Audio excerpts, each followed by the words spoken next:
우리 서로 돌아보시면서 인사하십시다. 잘 지내셨습니까? 주 안에서 사랑합니다. 우리 같이 인사하시고 예, 우리 한번 다시 이렇게 인사합시다. 당신은 거룩한 성전입니다.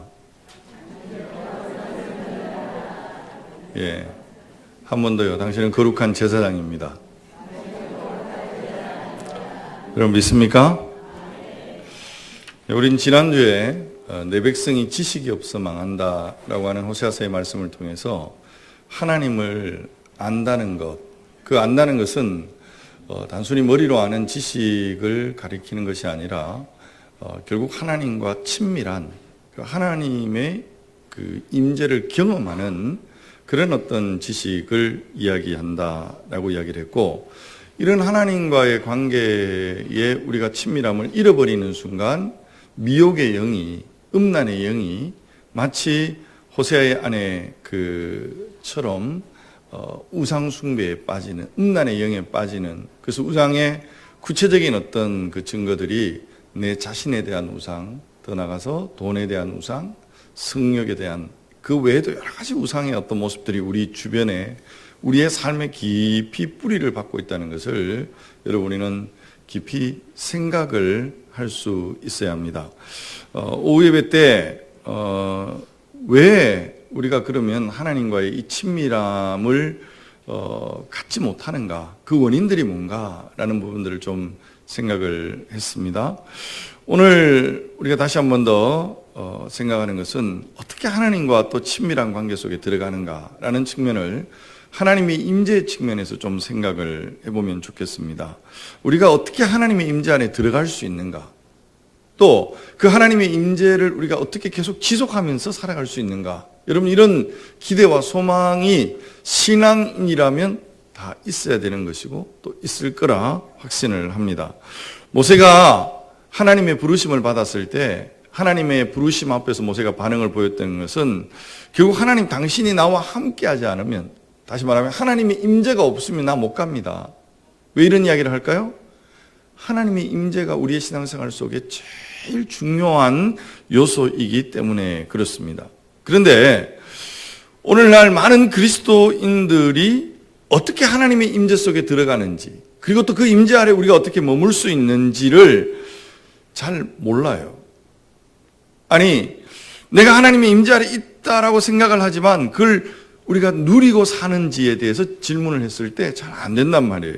그래서 오늘 우리가 하나님의 임재 아래 어떻게 우리가 거하고 그 임재 아래 들어갈 수 있는가라는 부분을 우리가 생각할 때, 여러분, 하나님의 임재, 그러면 하나님의 임재를 경험하기 위해서는 세 가지의 요소가 반드시 필요합니다. 여러분, 이 세 가지 요소는 기독교에만 있는 게 아니라 신을 경험하는 모든 종교 안에 다 있는 세 가지 요소가 있습니다. 첫 번째, 구약의 개념으로 우리가 생각해 보면 하나님의 임재 아래 들어가기 위해서 첫 번째 필요한 게 뭐냐면 성전입니다. 성전. 집이죠, 집. 그래서 구약의 하나님의 집이 성전이잖아요. 그래서 하나님의 백성들이 하나님을 경험하기 위해서는 다 성전으로 하나님을 만나기 위해서 가야 했죠. 그런데 여러분, 우리가 구약에 보면 그들이 하나님의 백성들이 하나님의 성전에 들어갈 수 있습니까? 못 들어갑니다. 왜요? 성전에 들어가는 것은 아무나 들어갈 수 있는 것이 아니라 한 종류의 사람만이 들어갈 수 있는 거죠. 누가요? 대제사장만이. 그래서 두 번째 요소는 성전 제사장이 되는 것이죠. 제사장이 그냥 하나님의 성전에 들어갑니까? 못 들어갑니다. 세 번째 요소가 뭐죠? 제물이 필요한 것이죠. 희생 제사가 반드시 동물을 잡아서 피 흘리지 않으면은 하나님의 성전에 들어갈 수가 없는 그런 상황이 놓여지는 것이죠. 그래서 하나님의 임재를 경험하기 위해서는 이 세 가지 요소를 가지고 있어야 되는데, 여러분, 이 세 가지 요소는 기독교뿐만 아니라 모든 종교 안에 다 공통적으로 존재한단 말이죠. 예를 들면 힌두교든 모슬렘이든 우리가 불교든 한번 보세요. 힌두교를 우리가 생각해 볼 때 힌두교의 사람들, 힌두교를 숨기는 사람들이 그들이 믿고 있는 신을 만나기 위해서 어디로 가야 됩니까? 성전으로 가야 됩니다. 그냥 들어갈 수 있는 것이 아니라 제사장을 찾아야 돼요. 그 제사장에게 도와주세요. 그러면 그 제사장이 그 나름의 희생 제사를 필요로 했고 그 희생 제사를 통해서 그 신을 만나도록. 여러분, 모슬렘도 똑같습니다. 신을 만나기 위해서는 모스크로 가야 되죠. 모스크에 가서 그냥 되는 게 아니라 그 제사장, 나름 어떤 성전을 섬기는 사람이 필요한 거죠. 그리고 그 제사장은 반드시 희생 제사를 통해서 신에게 나아갈 수 있도록 제사를 드리는 이 모든 원리가 이 땅에 존재하는 종교의 원리 속에 포함이 되어 있는, 여러분, 이 세 가지가 기독교 안에도 있습니다. 개념이 다르죠. 우리가 구약에서 신약으로 넘어오면서 이 개념이 많이 달라졌습니다. 이걸 이해하느냐 하지 않느냐는 대단히 중요합니다. 여러분, 다시 한번 오늘 우리가 읽은 이 베드로전서 2장 5절 같이 한번 읽어볼게요. 다 같이 시작. 너희도 산돌같이 신령한 집으로 세워지고 예수 그리스도로 말미암아 하나님이 기쁘시게 받으실 신령한 제사를 드릴 거룩한 제사장이 될지니라. 자, 이 구절을 잘 보시면 이 세 가지 요소가 다 나옵니다. 먼저는 성전, 어떻게 나옵니까? 너희도 산돌같이 어떻게? 신령한 집이라고 표현되어 있죠. 성전이에요. 두 번째가 뭡니까? 예수 그리스도로 말미암아 하나님의 기쁘시게 받을 신령한 제사를 드릴 어떤 제사장? 거룩한 제사장. 그리고 신령한 제사. 이 세 가지가 다 눈에 들어옵니까? 여러분, 우리가 하나님의 임재를 경험하기 위해서는 이 세 가지 요소를 신약의 영적 개념으로 어떻게 이해하느냐? 많은 그리스도인들이 이 신약의 영적 개념을 이해하지 못하기 때문에 여러분, 오늘 우리가 하나님의 임재를 경험하는데 어려움이 있습니다. 초대교회가 세워졌을 때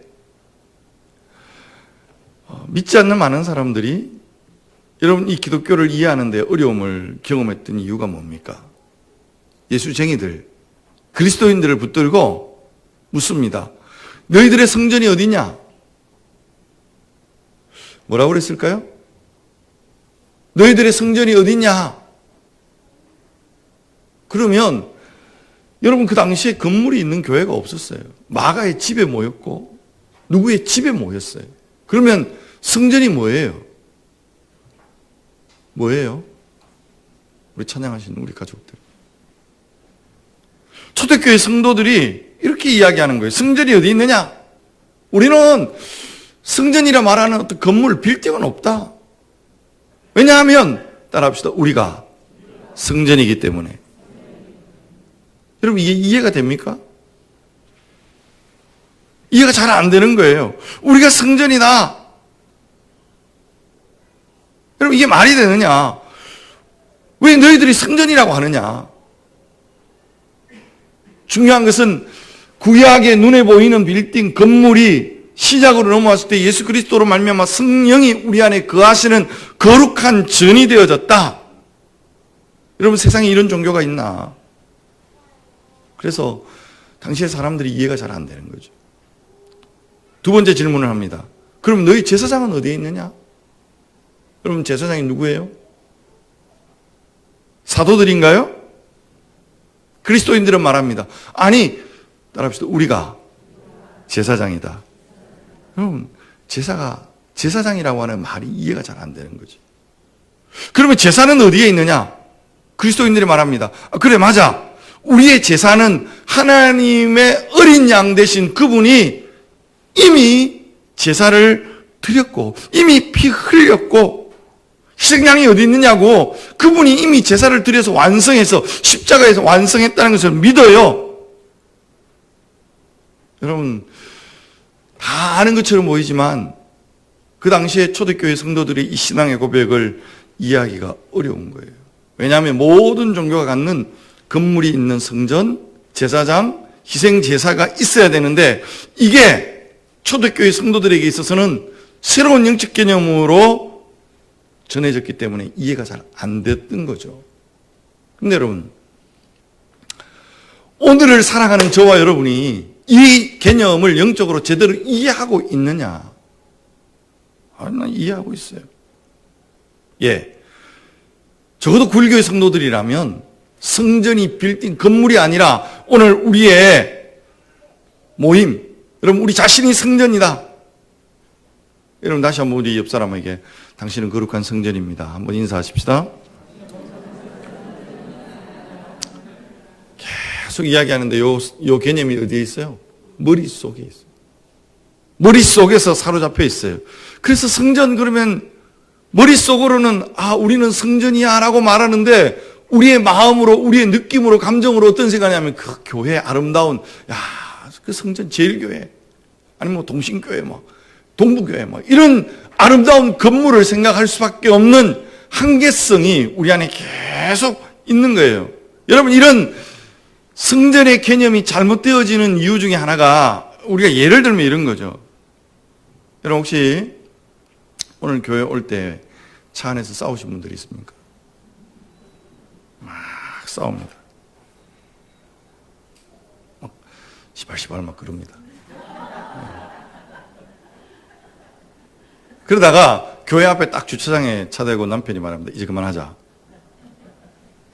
교회에 가는데 싸우면 안 되잖아. 교회 안에 딱 들어올 때는 싸움 기색 전혀 없이 거룩 거룩 거룩 하나님을 찬양하죠. 사랑합니다 나의 예수님. 예배 끝났습니다. 차 타면서 얼굴 싹 변해가지고 시발시발 막 그러죠.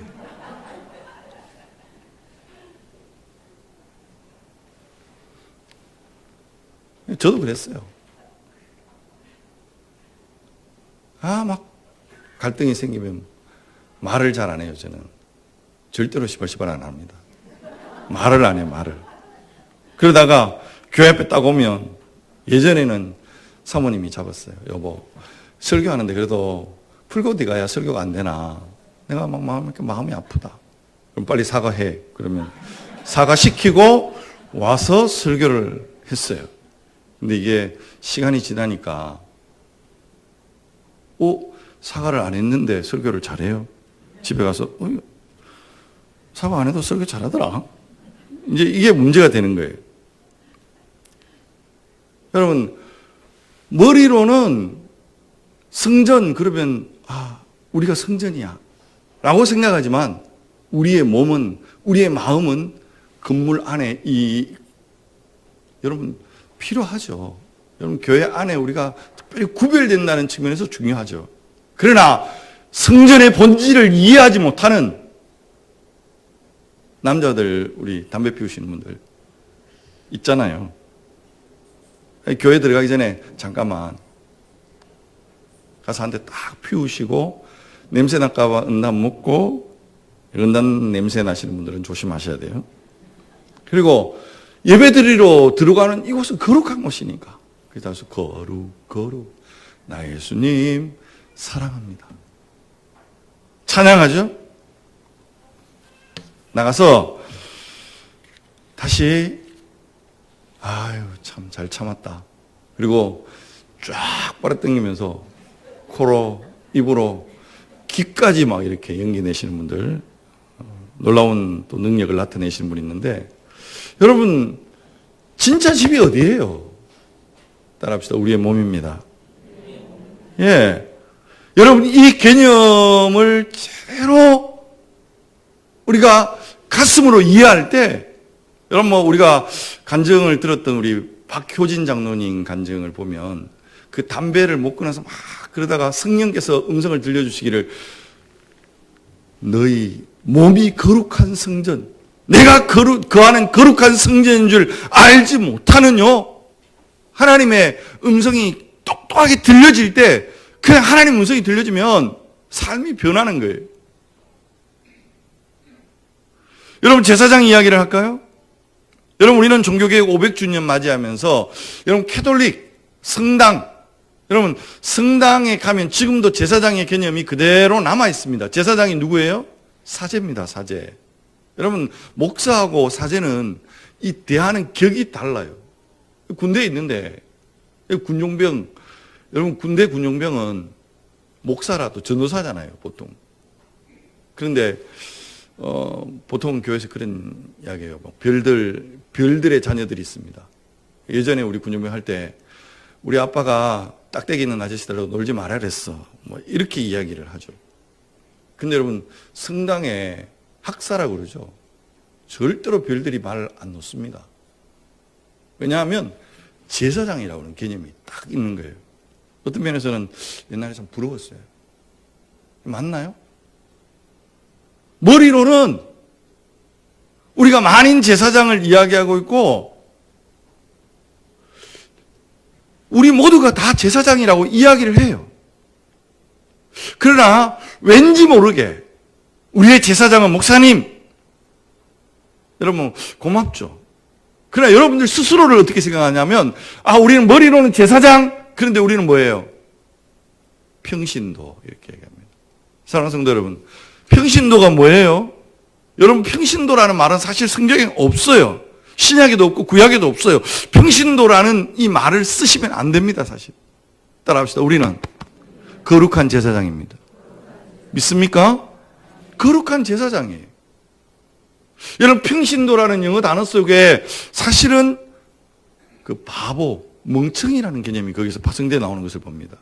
여러분 옆 사람한테 이렇게 얘기합시다. 당신은 바보가 아니라 제사장입니다.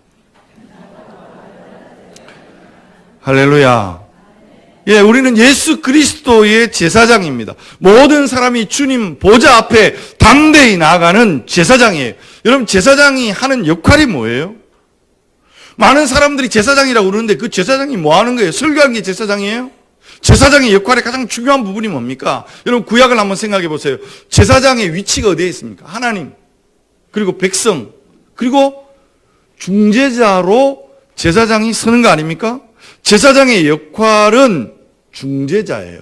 예수 그리스도가 우리의 진정한 대제사장이 되어주십니다. 예수 그리스도가 우리의 다리가 되어주신다고요. 하나님과 우리 사이에 끊어진 그 다리, 여러분 그것을 예수 그리스도께서 친히 십자가 지심으로 말미암아 오늘도 우리를 하나님의 자녀 되게 하시고 이제는 더 나아가 우리가 거룩한 영적 제사장이 될 수 있도록 오늘 우리의 길을 만들어 놓으셨어요. 십자가 안에서 우리가 담대히 하나님의 보좌 앞에 나아갈 수 있는 줄로 믿습니다. 할렐루야. 여러분 이 말씀이 요한계시록에도 보면, 여러분 요한계시록 1장 4절 우리 앞에 하면 한번 같이 한번 봅시다. 다 같이 한번 읽겠습니다. 시작. 요한은 아시아에 있는 7 교회에 편지하노니 이제도 계시고 전에도 계셨고 장차 오실 이와 그의 보좌 앞에 있는 7 영과. 자, 여기 보면 요한이 너희에게 편지를 보낸다. 여러분 7 교회, 여러분 7 교회가 하나님의 거룩한 성전이에요. 여러분 그들의 모임을 이야기합니다. 2-3 사람이 내 이름으로 모인 그곳이 내가 함께하는 거룩한 임재가 있는 하나님의 전이다. 그렇게 말씀하고 있습니다. 여기 보면 이제도 계시고 전에도 계셨고 장차 오실 이 하나님 아버지죠. 7 영이 있죠. 성령이 있죠. 여러분 5절 말씀 같이 한번 봅시다. 5절 시작. 또 충성된 증인으로 죽은 자들 가운데서 먼저 나시고 땅의 임금들의 머리가 되신 예수 그리스도로 말미암아 은혜와 평강이 너희에게 있기를 원하노라. 우리를 사랑하사 그의 피로 우리 죄에서 우리를 해방하시고. 여러분 여기 보면 예수 그리스도, 여러분 성부 하나님, 성령 하나님, 성자 예수 그리스도가 삼위일체 하나님이 어디에?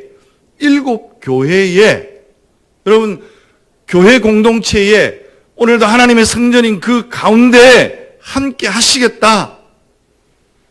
여러분 성전이 나오고, 여러분 오늘도 그분이 예수 그리스도께서 5절에 말씀한 것처럼 왜 오늘 희생당하셨는가? 희생 제물이 나오잖아요. 우리를 구원하시기 위해. 더 나가서 그 목적은 6절 말씀을 같이 한번 봅시다. 다 같이 한번 읽겠습니다. 시작. 그의 아버지 하나님을 위하여 우리를 나라와 제사장으로 삼으신 그에게 영광과 능력이 세세토록 있기를 원하노라. 아멘. 예수님께서 우리를 왜 구원하셨다고요? 왜 오늘 우리를 위해서 피 흘려주셨다고요? 나 구원받았네, 너 구원받았네. 그냥 구원받고 끝이 아니라, 따라합시다. 우리를 나라와 제사장으로, 하나님 나라의 왕으로, 하나님 나라의 제사장으로 우리를 삼으셨다.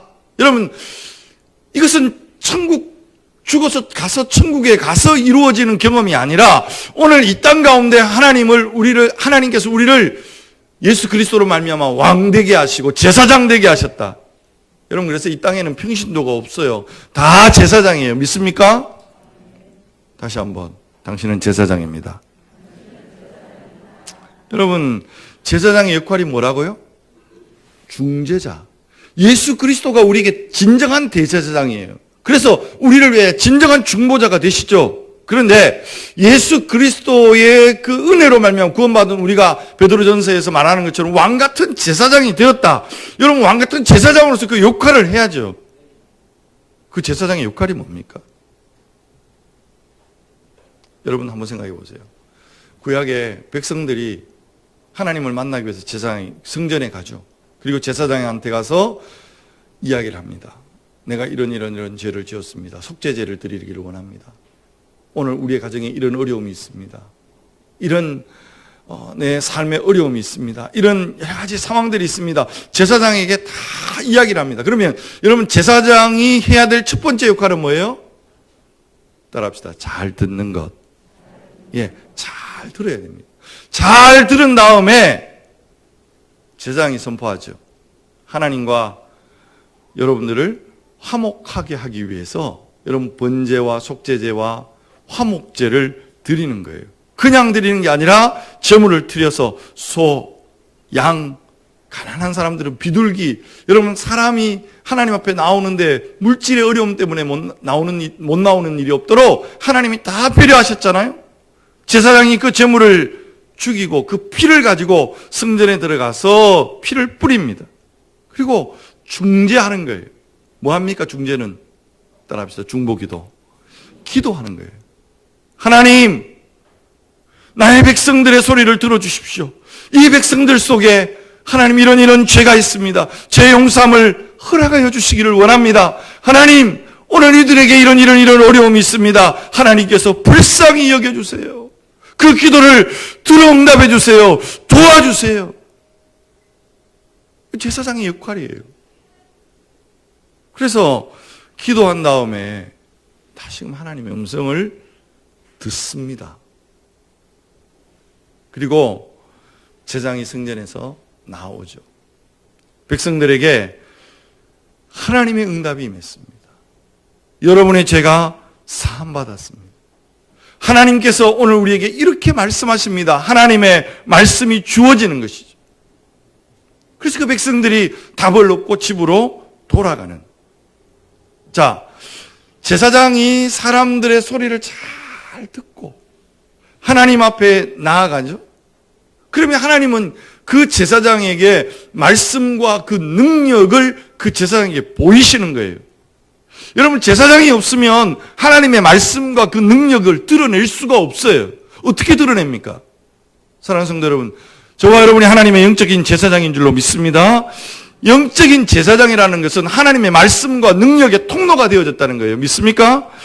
여러분, 제사장이 없으면 말씀의 능력과 그 하나님의 그 권능이 드러날 길이 없단 말이에요. 그래서 저와 여러분이 철저하게, 여러분 종교개혁 500주년, 여러분 목사 믿지 마세요. 사람은 믿을 대상이 아니에요. 여러분, 내가 알잖아요. 여러분, 한국교회 누구를 믿어요? 기도할 대상이에요. 사랑할 대상이에요. 오늘 우리 한 사람 한 사람이 하나님 앞에 영적인 제사장이다. 하나님의 말씀의 능력과 그 은혜가 흘러가는 통로다. 나는 힘이 부족하고 연약하지만 하나님 그렇게 부르셨구나. 여러분, 그걸 인정하고 하나님 앞에 날마다 나아가는 것입니다. 우리는 부족하지만, 우리는 연약하지만 날마다 예수의 피를 힘입어 주의 보좌 앞에 나아가는 것입니다. 그게 영적인 제사장의 역할이에요. 자, 오늘 한 가지만 이야기하고 오후에 좀 더 이야기를 하죠. 우리가 그러면 하나님의 능력을 나타내는 하나님의 말씀의 통로로 우리가 사용되는 그 방법은 뭡니까? 따라합시다. 여러분이 제사장입니다. 한번 이렇게 얘기합시다. 좋은 제사장이 됩시다. 어디에서요? 여러분의 가정에서. 왜 여러분의 가정이 힘들고 어렵습니까? 여러분 남편과 아내가 서로 따라합시다. 서로 제사장이 됩시다. 남편만 제사장이 아니고 아내도 제사장이고 자녀도 제사장이고 다 제사장이에요. 우리가 모두 다 제사장의 역할을 감당하는 것이 중요합니다. 왜 자꾸 교회 오면 목사가 제사장이고 집에 가면 남편이 제사장이라고 생각합니까? 우리 모두가 제사장이에요. 다 그 제사장의 역할을 감당해야 되는데 맨날 싸우면서 하나님의 임재를 경험하지 못합니다. 왜 싸웁니까? 우리가 제사장의 역할을 감당하지 못하기 때문에 그렇습니다.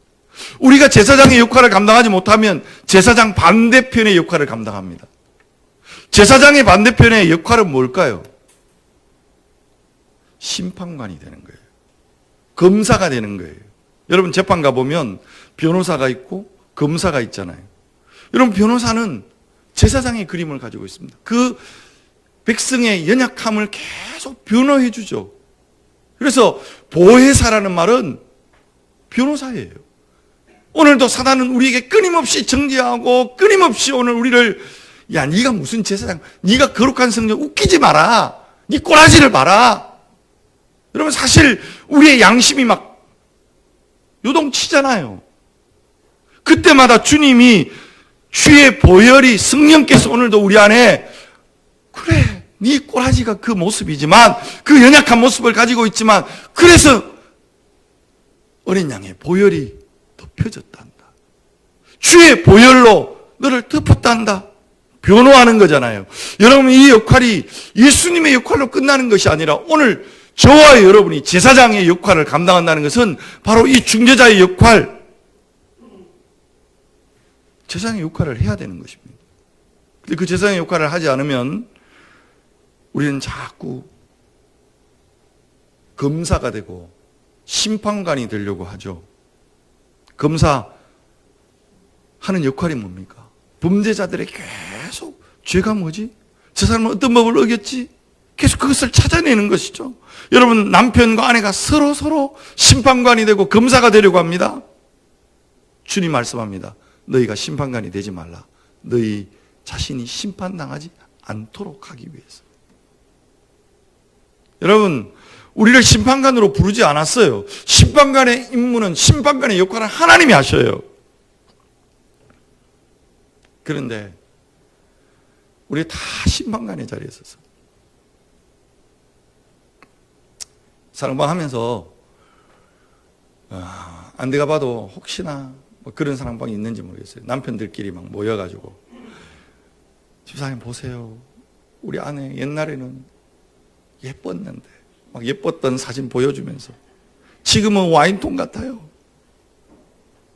옛날에는 허리가 개미허리 같았는데 지금은 옛날에는 마음이 막 천사 같았는데 지금은 고릴라 같아요.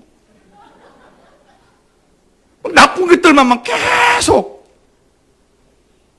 아내는 처음부터 그랬어. 그냥 심판관의 역할을 하면요 사랑할 수가 없어요. 회개해야 됩니다. 돌이켜야 합니다. 어떻게 해야 됩니까? 제사장이 되어야 됩니다. 여러분 아내를 볼 때 남편을 볼 때 서로 불쌍히 여기는 마음으로 저는 제사장입니다. 그러면서 기도하는 거예요. 아내의 문제를 데리고 하나님 앞에 나아가는 거죠. 모든 짜증내고 있는 문제, 모든 어려운 문제들 주님 앞에 내어놓고 기도하면 주님이 바꿔주실 줄로 믿습니다. 그래서 오늘 우리는 소명의 자리로 돌아와야 합니다. 하나님이 여러분을 재판관으로 심판관으로 부르지 않았습니다. 제사장으로 부르셨습니다. 제사장의 사명을 감당하면 가정에서도 하나님의 임재가 경험될 줄로 믿습니다. 아내가 바뀔 줄로 믿습니다. 남편이 바뀌어요. 어떻게? 여러분, 잘 들으셔야 됩니다.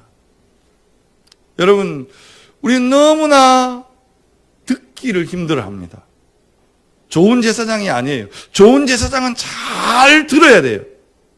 여러분, 그 천주교의 고해 성사가 치유의 역할이 있는가 없는가 상담학적으로 이렇게 연구를 하거든요. 근데 어쨌든 간에 이 고백을 하고 이 사제가 듣고 하는 가운데 치유가 일어나요. 그 사람이 제사장이다 아니에요. 우리 모두가 제사장이에요. 그래서 우리는 서로 고하는 거예요. 잘 들어야 되는 거예요. 가정에서도 잘 듣는, 여러분 우리가 마이크로셀 이야기하면서 둘씩 세상에 나가서 지금 해야 될 일은 듣는 거예요. 여러분 교회는 너무 많은 말을 해요. 가끔씩 목사님들 만나면 늘 이야기하지만 같이 이야기하는데 제가 이러고 막 관찰을 합니다. 전부 다 이야기 안 듣습니다.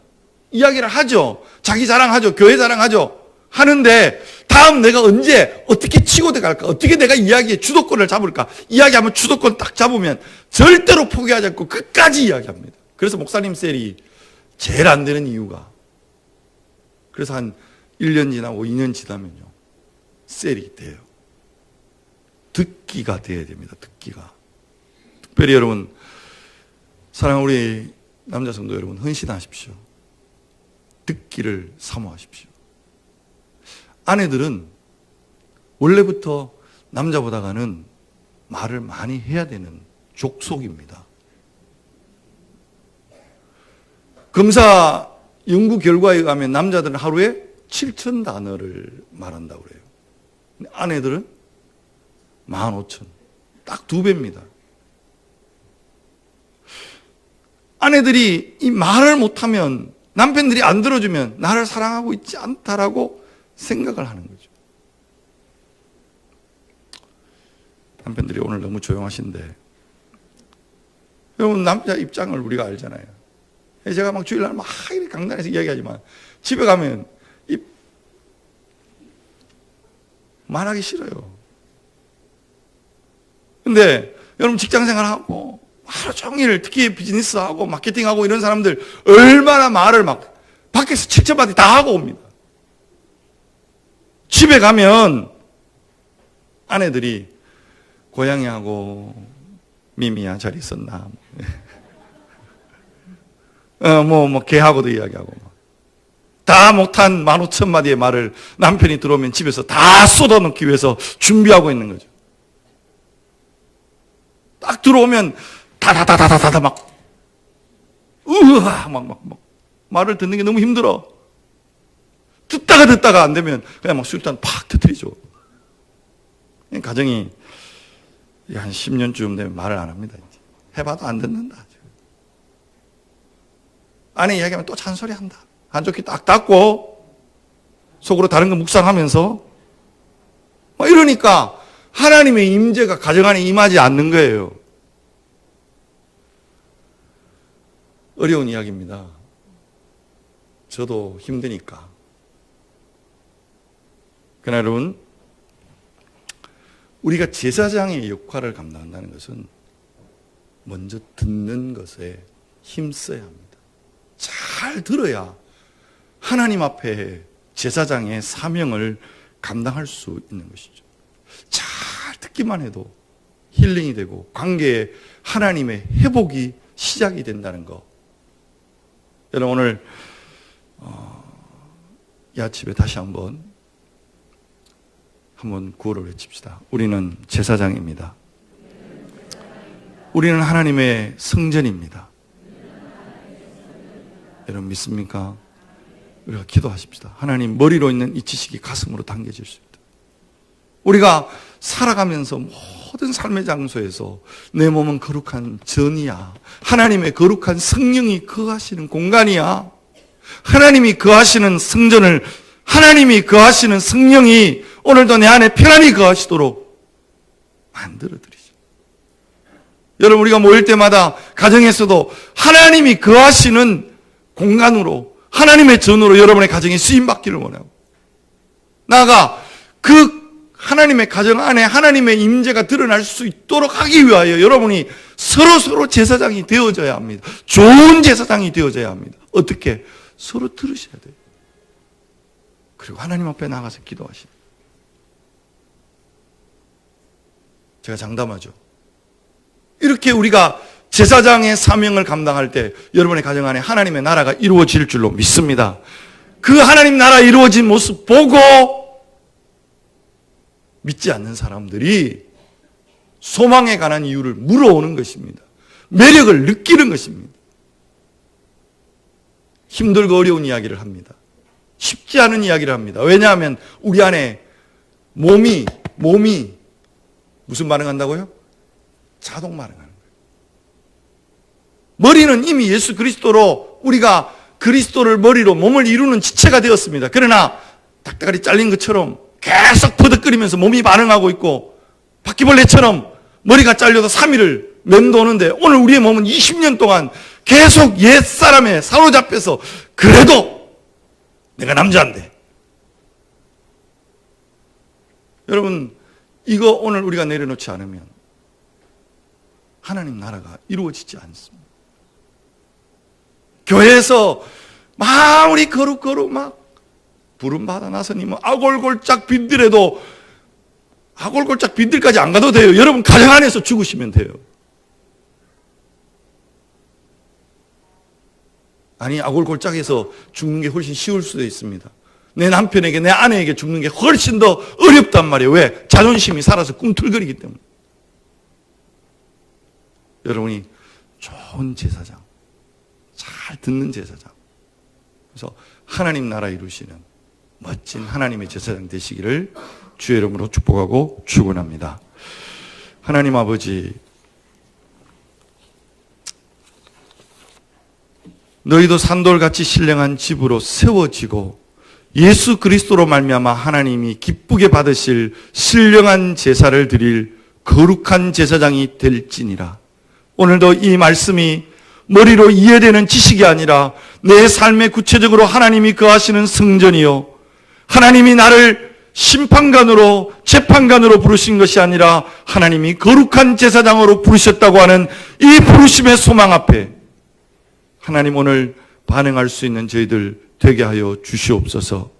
오늘도 우리의 가정, 우리의 삶의 일터 속에 거룩한 제사장으로 우리는 어떻게 살아갈지 고민하며 먼저 잘 듣는 지혜를 허락하여 주시기를 원합니다.